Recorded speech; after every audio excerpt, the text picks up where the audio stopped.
On June 22nd, U.S. and Israeli airstrikes targeted Iran's primary nuclear sites, Fordo, Natanz, and Isfahan, immediately shaking crypto markets to their core. But Bitcoin, that was briefly falling below $100,000 for the first time since May. Mackenzie Sigalos is here. She's got more on the move. Hi, Mac. Hey, Morgan. So that's right. Bitcoin was trading below that key $99,000 threshold today, its lowest level in over a month after President Trump confirmed that U.S. bombers struck 3 of Iran's nuclear sites. Bitcoin, which had been hovering around $104,000, plunged over 4% within hours, slipping below $99,000, its sharpest intraday drop in months. Ethereum and leading altcoins bore the brunt too, with ETH down nearly 9%, and tokens like Solana, Cardano, and XRP falling as much as 12%. Ethereum, well, this one should be a little bit more. So, yeah, Thursday down, yes. So for altcoins, it was double. It was about 12%.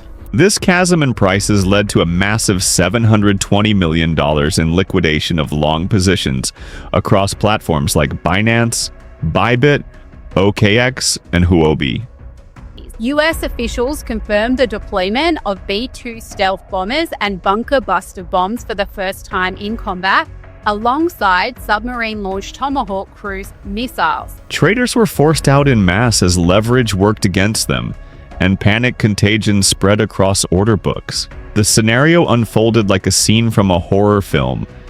Charts lit up in red, alarms blaring from margin call alerts. It wasn't just traders who watched in shock.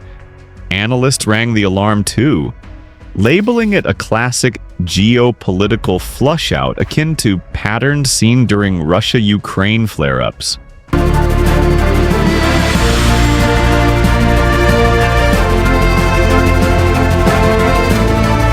Within 6 hours, however, Bitcoin found temporary support and rebounded to around $101,200. Evidence that institutional inflows via spot BTC ETFs may have stabilized the fall. But had that not been there, that big, really shift of wealth was a huge one. Now, will we see another blow off top? I think yes, the opportunity is there. There's enough going on in the crypto market that this could occur. But be very cautious on this next move up, because this may be the one that sets us up either for a infinite up, or it could see the retracement of a major market move. But crypto's turmoil didn't end with price drops. An alarming cyber war element emerged just days earlier. One of the most famous sayings in politics is, "Don't ever let a good crisis go to waste." The same concept applies in investing. On June 18th, Israeli-linked hackers attacked Iran's Nobitex exchange, wiping out around $90 million in BTC, ETH, and Doge, and taking its platform offline. In a major cyber attack, hackers from a group called the Predatory Sparrow wiped out $90 million from Iran's largest cryptocurrency exchange. The attack on Nobitex crypto exchange came just a day after Iran's state-owned bank, SIPA, was targeted by the pro-Israel hacker group. The attack not only knocked out the exchange, but sparked alerts across regional networks, showing that crypto is now weaponized in geopolitical battles. Security experts say this is a chilling example of how financial systems can be targeted as an act of war. Crypto is no longer just money, it's a strategic asset.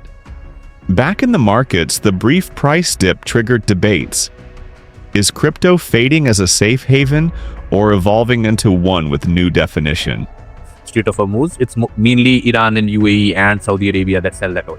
While gold surged nearly 1% and the US dollar index climbed, Bitcoin underperformed, underscoring crypto's risk-on status in this conflict. Yet, amid this volatility, spot Bitcoin ETF data began showing inflows, suggesting that institutional investors saw the dip as a buying moment. Missiles, they're flying. Markets are whiplashing. This week, even the algorithms are sweating. This is more than a regular war scare.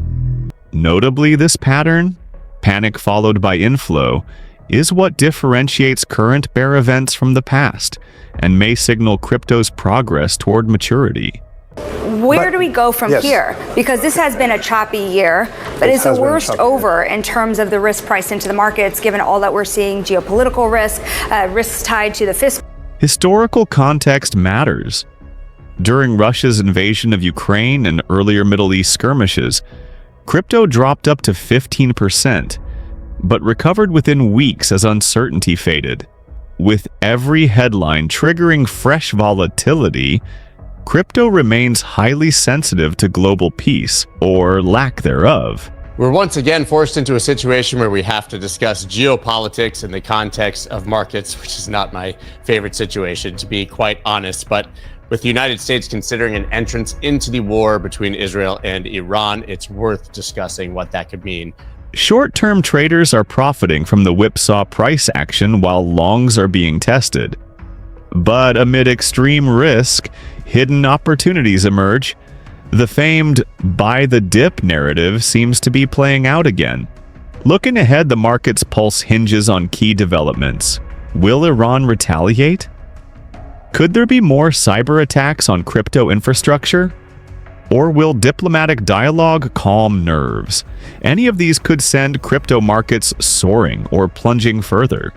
Institutional investors might redefine crypto's role from reckless risk asset to geopolitical hedge, depending on how ETFs perform during the next downturn. If Bitcoin weathers this storm without falling below $95,000, it may solidify its status in digital portfolios. Meanwhile, experts warn margin traders and retail holders to brace for high volatility, continuing for the next 7 to 14 days. Any new escalation could trigger another liquidation cascade.